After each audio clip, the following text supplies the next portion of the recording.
Olá, queridos do Senhor, eu sou a pastora Rose Stutz. Sejam bem-vindos ao nosso canal. Creia, o Senhor tem uma palavra de vitória para a sua vida. Se inscreva em nosso canal, curta, comente e compartilhe. E agora fique com a palavra de vitória com o nosso amado pastor Jorge Stutz. Segunda Crônicas, capítulo 35. Aleluia! Deus é fiel. Deus é fiel. Aleluia! Segunda Crônicas 35. Vou aguardar você encontrar. Pode ir mexendo aí nas páginas da Bíblia que eu estou esperando. Amém? Nós vamos falar sobre o rei Josias. Rei Josias, capítulo 35, o reformador Josias. Aleluia! Deus é bom. Podemos fazer a leitura? Amém? Então diz assim a palavra do Senhor, verso 20, coloque seus olhinhos aí no verso 20, a morte do rei Josias. Diz assim: depois de tudo isto, havendo Josias preparado a casa do Senhor, subiu Neco, rei do Egito, para guerrear contra Carquemes, junto ao Eufrates. E Josias lhe saiu ao encontro. Neco, porém, mandou-lhe mensageiros, dizendo: que tenho eu contigo, rei de Judá? Não é contra ti que venho hoje, mas contra a casa que me fez guerra. Disse Deus que me apressasse. Portanto, guarda-te de me opores, guarda-te de te opores a Deus, que é comigo, ou ele te destruirá. Verso 22. Porém, Josias não voltou atrás, pelo contrário, se disfarçou para pelejar contra ele, não dando ouvidos às palavras de Neco, que saíram da boca de Deus, veio pelejar no vale de Meguido. Verso 23. Os flecheiros atiraram contra o rei Josias, e disse o rei aos seus oficiais: tirai-me daqui, estou gravemente ferido. Seus oficiais o tiraram do carro e o colocaram no seu segundo carro e o trouxeram a Jerusalém, onde ele morreu. Sepultaram-no no sepulcro dos seus pais, e todo Judá e Jerusalém prantearam a Josias. Te dou graças, Senhor, pela palavra que foi lida. Nos ensina nessa noite, ó Senhor, como tem feito em outras oportunidades. Nos ensina com a Tua palavra, abra a nossa visão, nossa mente, e que sejamos sábios, ó Senhor, segundo as Tuas Escrituras. Muito obrigado, nós oramos no nome de Jesus. Amém. Senhoras e senhores, rei Josias, o reformador. Preste muito atenção nisso e observa o trabalho do rei Josias. O que ele fez? Ele foi fantástico. Ele foi tremendo. Então, Josias, ele inicia o reinado encorajando os homens ao ministério, os adoradores. Ele destruiu a falsa adoração. Ele colocou o templo em ordem, a casa de Deus em ordem. Ele resgatou a Páscoa.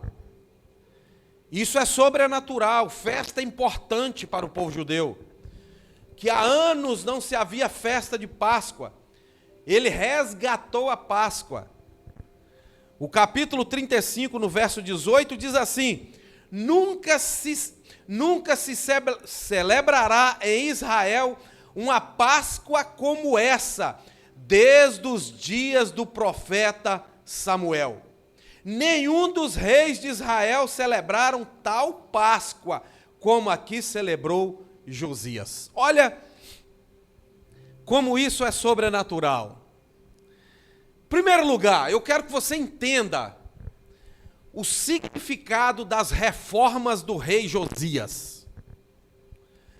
O reboliço que ele fez no seu tempo, na sua época, no seu reinado.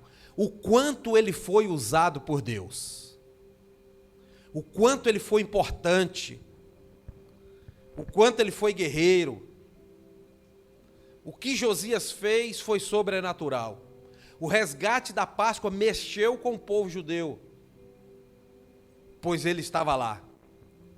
Josias é conhecido como o grande reformador, como aquele que colocou a mão no arado de verdade, que fez a obra de verdade.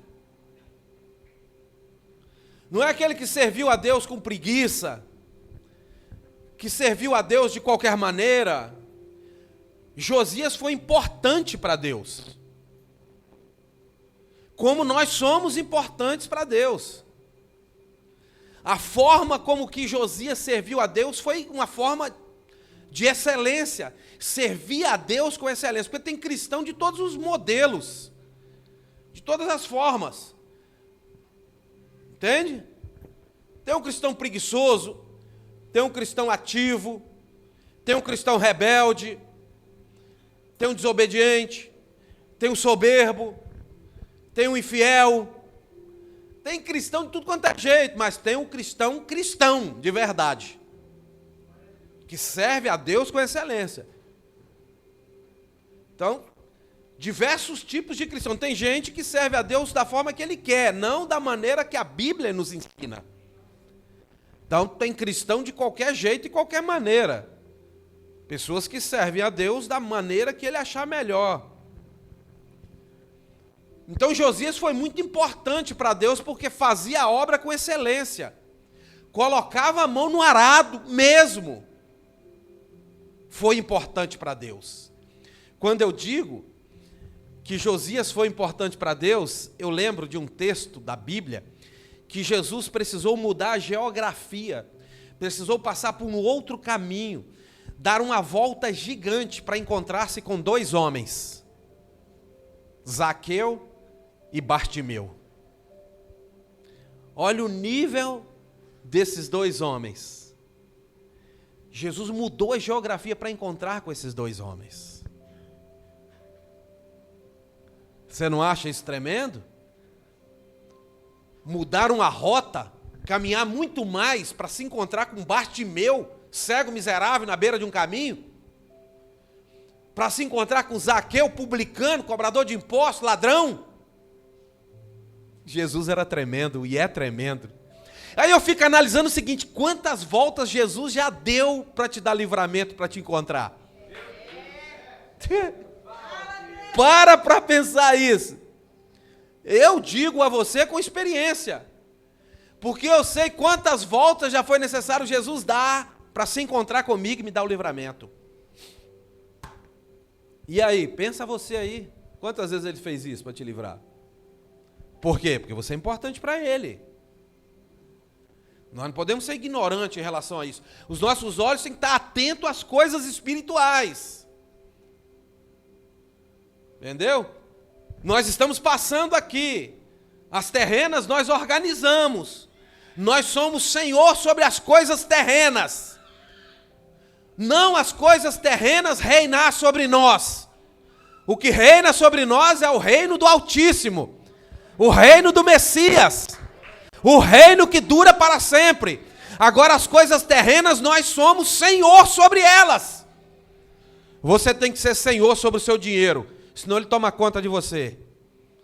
Ele faz de você o que quer, se você não governar sobre ele. Você tem que ser senhor sobre a sua carne, sobre a sua alma. Tem que dominar, tem que segurar e servir a Deus com excelência. Aí eu analiso isso, como esses dois homens miseráveis eram importantes para Jesus, assim como o rei Josias foi importante para Deus. começou a trabalhar, a servir a Deus com excelência.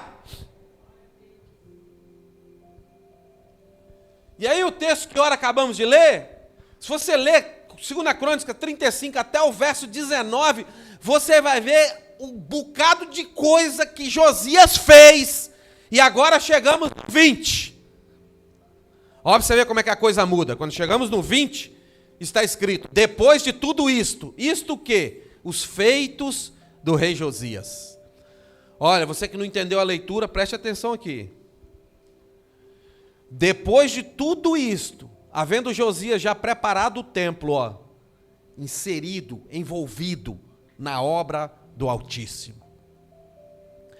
Havendo Josias já preparado o templo, subiu Neco, rei do Egito, para guerrear contra Carquemes, junto ao Eufrates, e Josias lhe saiu ao encontro. Espera aí, tem alguma coisa errada aqui.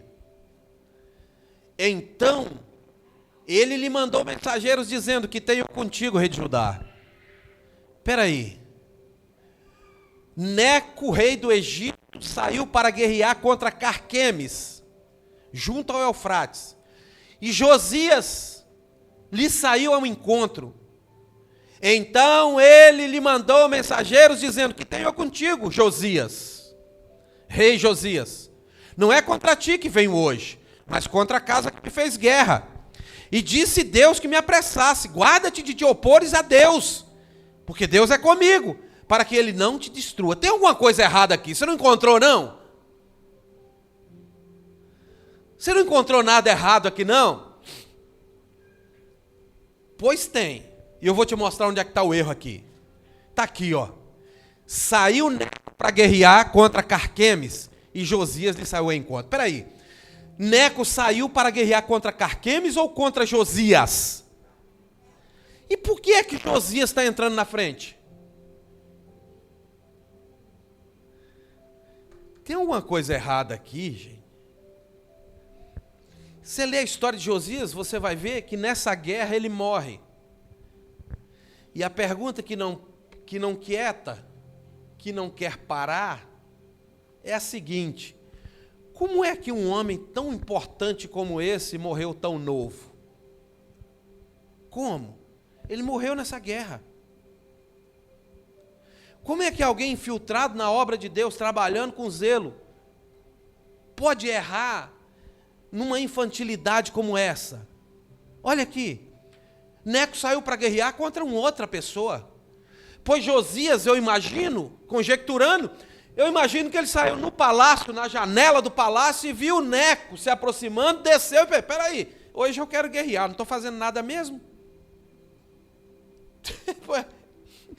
É como que ele estivesse dizendo o seguinte: espera aí, hoje eu quero arrumar um problema, não tem nada para fazer mesmo? Eu vou guerrear contra esse sujeito. Então, é simples assim. Você está me entendendo? É simples assim. Ele lá da janela viu o Neco passando, vindo de lá, com seus cavalos e cavaleiros, e disse: não, hoje eu não estou fazendo nada, eu quero guerra. E foi e abordou o homem.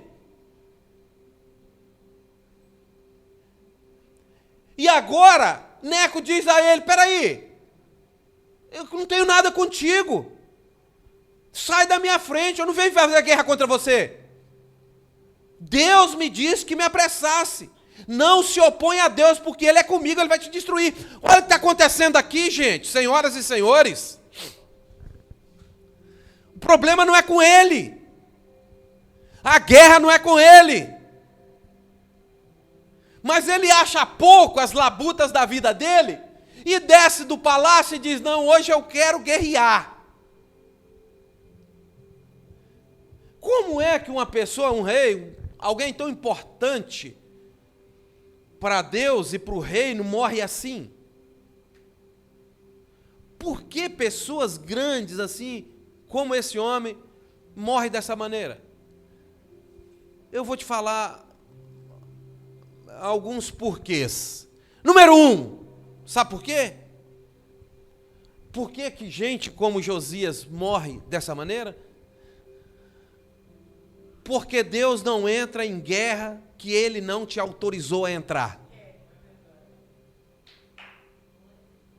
Sabe o que acontece? E o que isso tem a ver conosco? Segura aí, operário de Deus.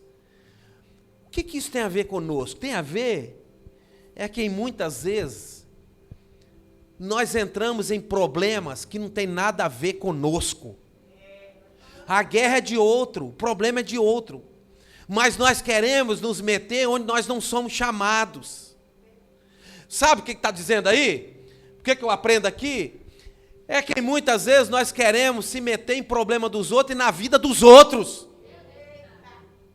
O problema é de Carquemes, não é, Josias?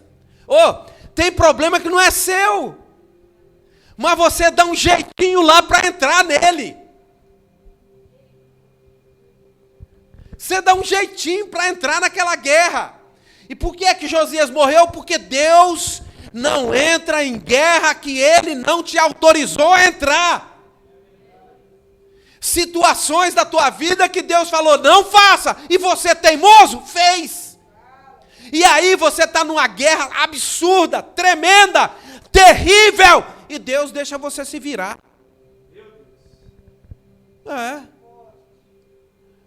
Eu falei esses dias aqui que existe... Eu disse aqui esses dias que Davi enfrentou vários gigantes.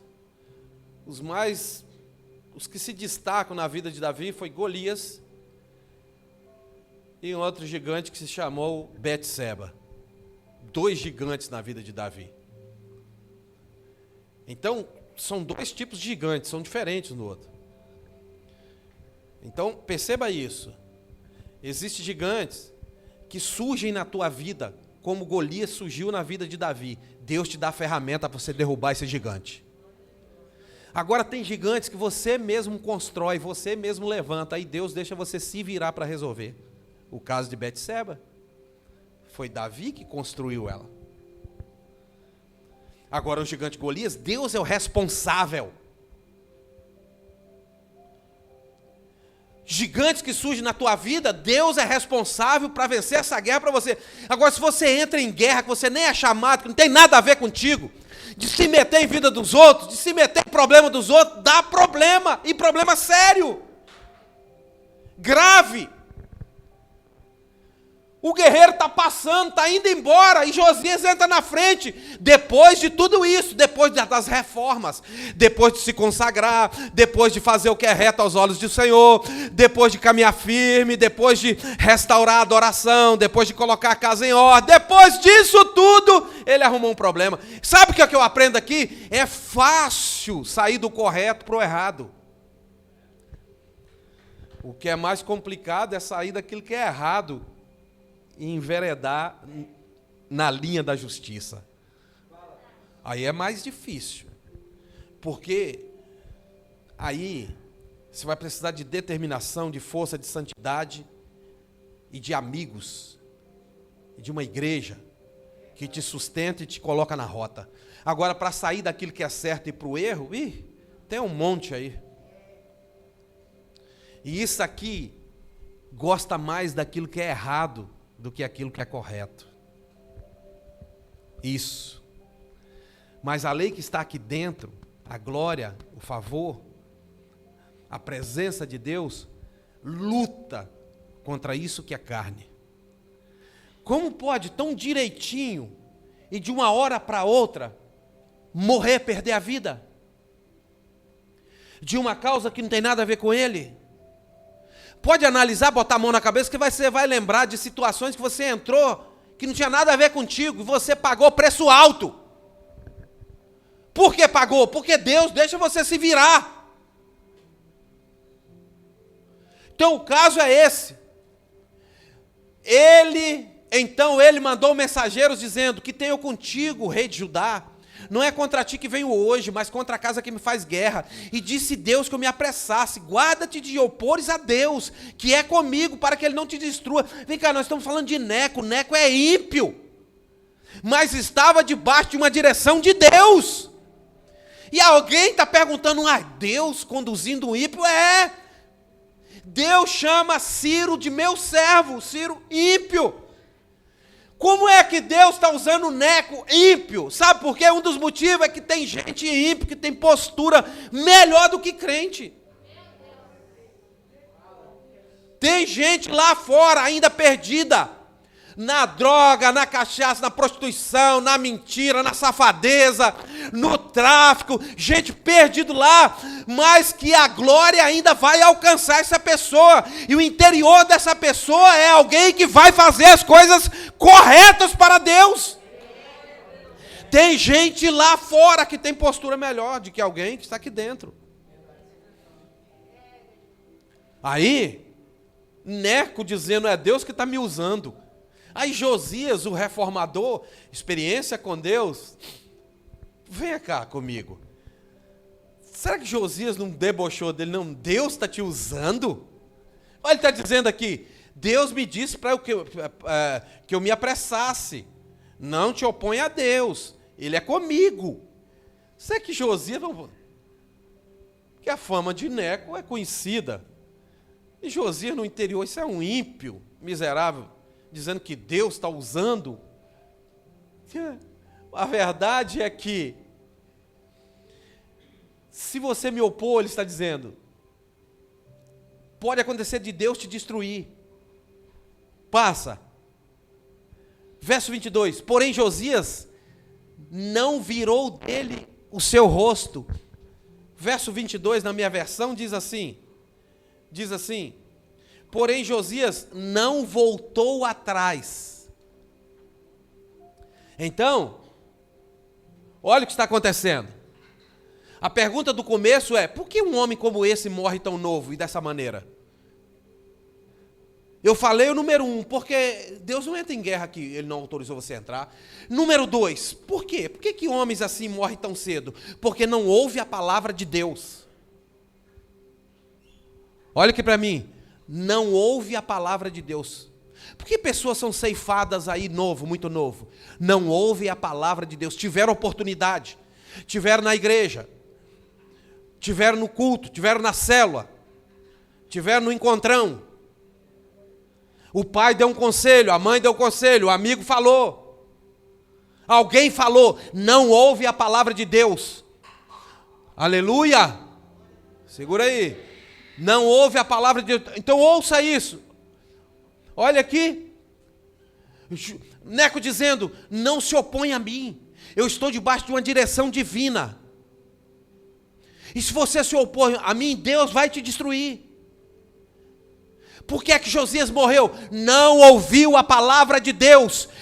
Não voltou atrás. Tem decisões, tem coisas erradas na nossa vida, que tem que parar e refletir.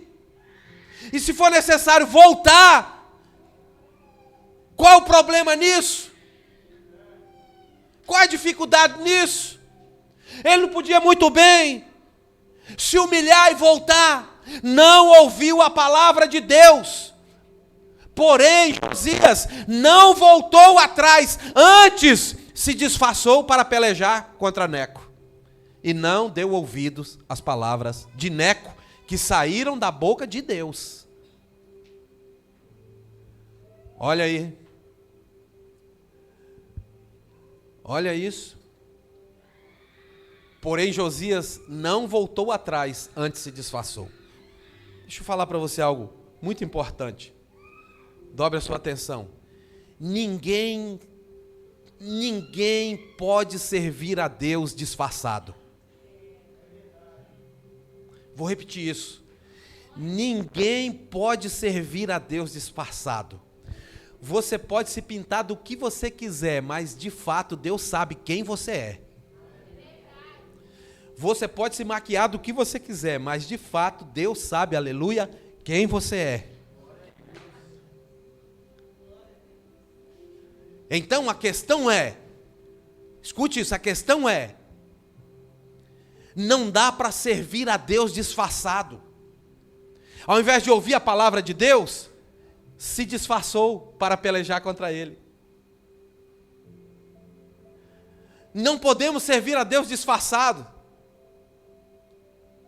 Muito melhor rasgar, não as vestes, mas o coração. e dizer para Deus: Deus, o Senhor tem certeza que me quer mesmo? Isso é a coisa mais linda que tem, a pessoa esmurrar o peito e confessar os seus males. Eu já falei isso aqui 1001 vezes, vou falar mais uma. Quando eu fui me casar, a pastora Rosinéia foi casar-se comigo, a mãe dela disse: você tem certeza que você quer aquilo?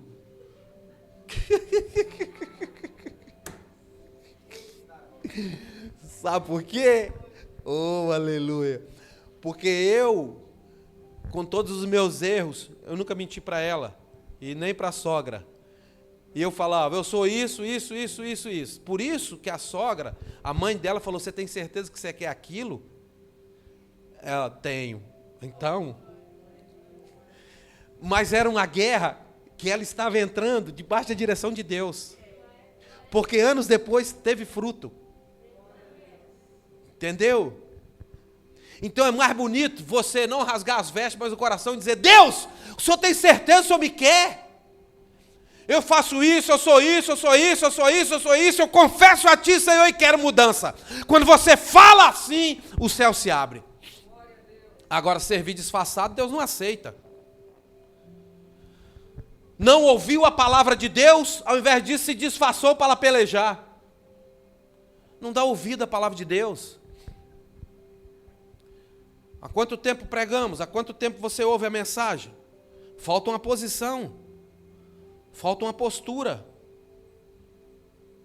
Falta uma mudança. Então, não deu ouvido às palavras de Neco que saíram da boca de Deus. Antes veio pelejar no vale de Meguido. Uma guerra que não é dele. Desculpe aí a repetição. Olha aqui. Uma guerra que não é dele. Um problema que não é dele. As pessoas dizem aí, muito se ouve: mente vazia, oficina do inimigo. Aqui, uma mente vazia, era um tempo de descanso, repouso. Um problema que não tinha nada a ver com ele. Fuja disso. Quando trouxeres problema dos outros para você, fuja disso. Corra disso, mas corra muito. Mas corra com força, corra como José. Difícil é encontrar os Josés nos dias de hoje. Que um problemão apareceu dentro de casa. E José correu, mas correu mesmo. Então, ele veio pelejar no vale de Meguido. Verso 23. E os flecheiros atiraram contra o rei Josias. Então o rei disse a seus servos: tirai-me daqui, porque estou gravemente ferido. Está vendo? Não é triste? Você tem que recordar, se lembrar lá do início, quem foi Josias. Ou seja, até os grandes erram e erram muito.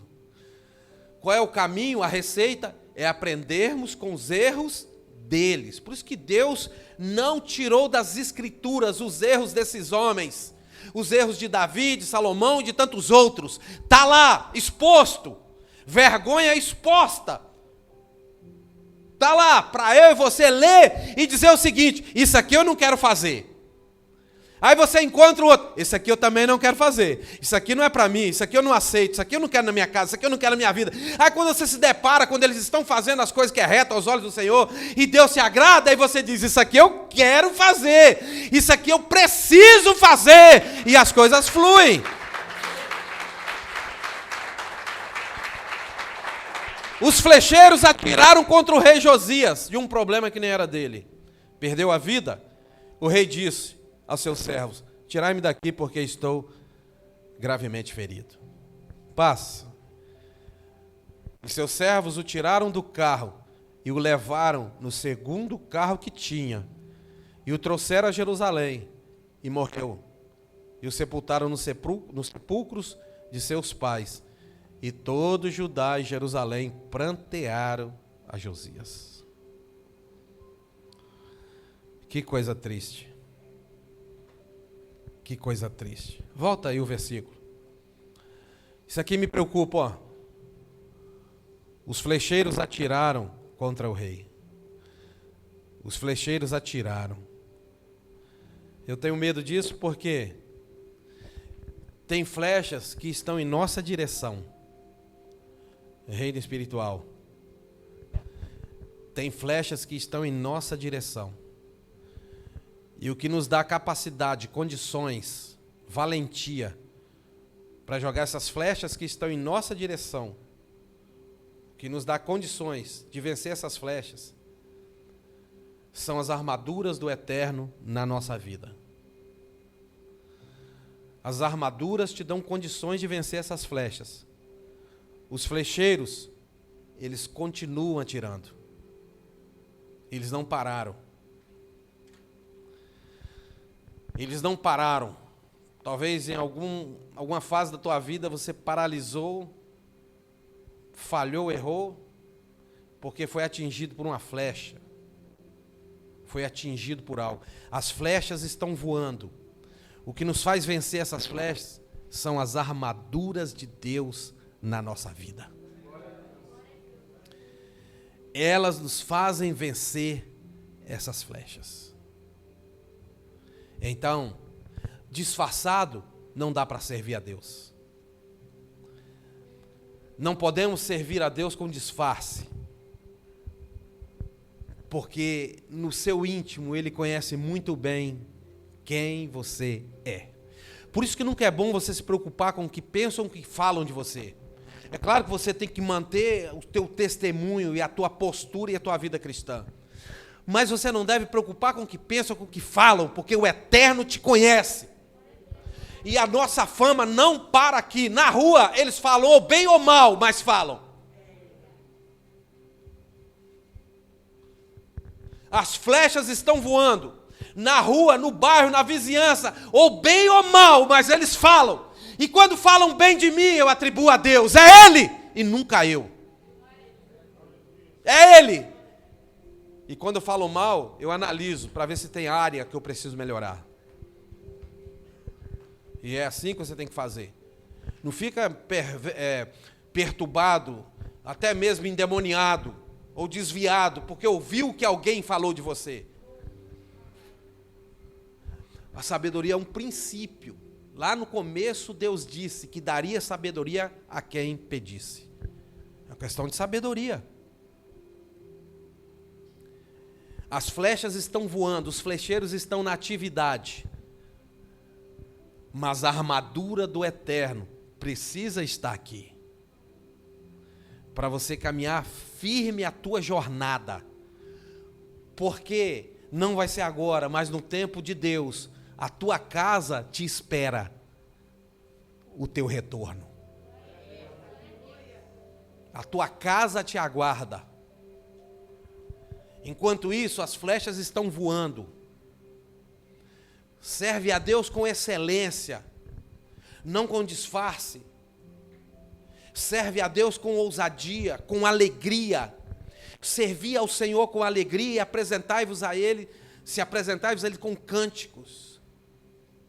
Sabei que o Senhor é Deus e eterna é a sua bondade, de geração a geração. A graça do Eterno está sobre nós. Dois tipos de gigantes. Um que a vida levanta contra você, Deus te dá condições para vencê-lo, e um que você constrói. Não tenha medo daquilo que se levanta contra ti. As flechas estão voando, mas as armaduras de Deus estão em você. A palavra é a certeza. A palavra é a convicção.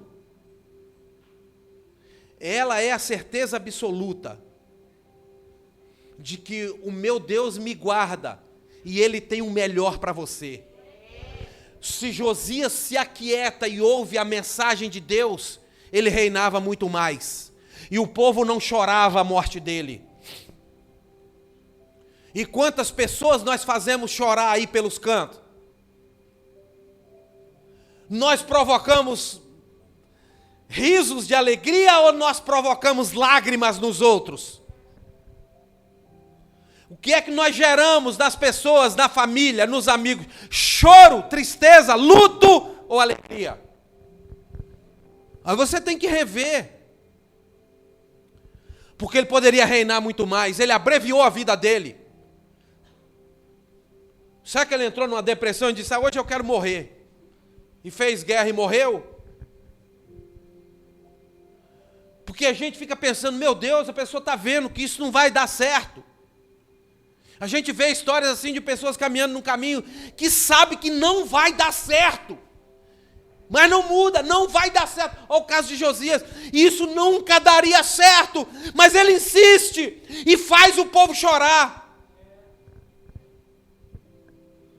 Eu não quero que meus familiares, meus irmãos, meus discípulos chorem por causa de erros causados. Eu quero lutar para fazer o que é correto, para fazer o que é certo, porque a palavra nos dá garantia, nos dá a convicção de que estamos guardados por Deus. Quando eu leio o Salmo 46, eu fico apaixonado no Salmo 46. Da certeza de que nós somos guardados e preservados e ungidos pelo Senhor. É a convicção que temos. É a certeza absoluta de que Deus, o Deus que chamou, garante. O Deus que chamou é a mão forte. Como foi dito e nós falamos muito aqui, Deus chama os improváveis. Aqueles que não poderiam dar certo, que jamais, que todos olhavam e diziam, isso não vai dar certo, isso não vai conseguir. Pois é esse, pois é esse, pois é esse. É esse que Deus está chamando. Tudo para dar certo, gente. Se olha a história dos reis de Israel e diz, meu Deus, tudo para dar certo. Começou a 100 por hora. Vários fizeram isso. A Bíblia relata para a gente não cair no mesmo erro, começar bem. Ei, você que está aí na sua caminhada cristã, cheio da fé, da unção e da coragem, permaneça, remova a cinza e põe lenha, para continuar pegando fogo, para continuar quente, para você servir a Deus até o seu último dia. É isso, porque a palavra nos garante, nos dá convicção. Quando diz, Deus é o nosso refúgio e fortaleza.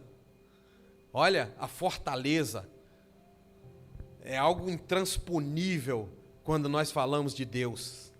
É uma fortaleza intransponível. Quando eu leio o Salmo 46, diz, Deus é o nosso refúgio e fortaleza, um socorro bem presente na hora da angústia. Olha aí, não é um socorro presente. É um socorro bem presente na hora da angústia. Olha que tremendo. O mundo está acabando. Os sinais estão aí. Só os idiotas que não veem. Está aí os sinais. E a palavra está dizendo que ele é socorro bem presente na hora da angústia. Pelo que não temeremos ainda que a terra se mude. Olha o que está acontecendo, ainda que os montes se transportem para o meio dos mares.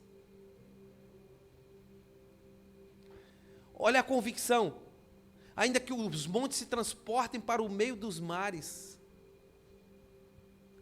As nações, eles se levantam, nação contra nação, pai, filho, tudo está na Bíblia. As nações se embraveceram. Eles estão dizendo aí, a China quer o mundo. E nós queremos Deus. Olha, a diferença de visão, querem o mundo e nós queremos a nossa pátria. As nações se embraveceram, estão bravos, irados, jogando bomba. Se embraveceram, os reinos se moveram. Deus ergueu a sua voz e a terra se derreteu. Aí ele fortalece na palavra dizendo, o Senhor dos exércitos é o nosso Deus. Olha, se embraveceram, as nações se embraveceram, os reinos se moveram, Deus ergueu sua voz e a terra se derreteu. O Senhor dos exércitos é o nosso Deus. O Deus de Jacó é o nosso refúgio. Ele convoca seu povo, vinde. É a convocação para a cerimônia de excelência. Vinde, contemplai as obras do Senhor. Alguém ignorante está pensando, que obra? Que obra que eu vou contemplar? Que obra? Se você não está vendo nada na frente para contemplar, contempla você mesmo. Você é uma obra do Senhor. Contempla você mesmo. Vinde, contemplai as obras do Senhor, que desolações tem feito ele na terra. É o homem. Ele quebra o arco, corta a lança e queima os carros no fogo. E ainda te dá uma ordem, aquietai-vos e sabei que eu sou Deus. O que nos falta é essa palavra final aí, aquietai-vos e sabei. Como ficar quieto? Se a geração hoje, os humanos, os seres humanos, as criaturas, eles são bipolar, tripolar, agitado. Qual é a palavra que dá? Alguém muito agitado? Hiperativo. E aí vem a palavra dizer, aquietai-vos e sabei que eu sou Deus. É o que nos falta. E o que provavelmente faltou para o rei Josias, que teve o fim que Deus não queria. Coloque sobre seus pés, essa é a palavra para o seu coração.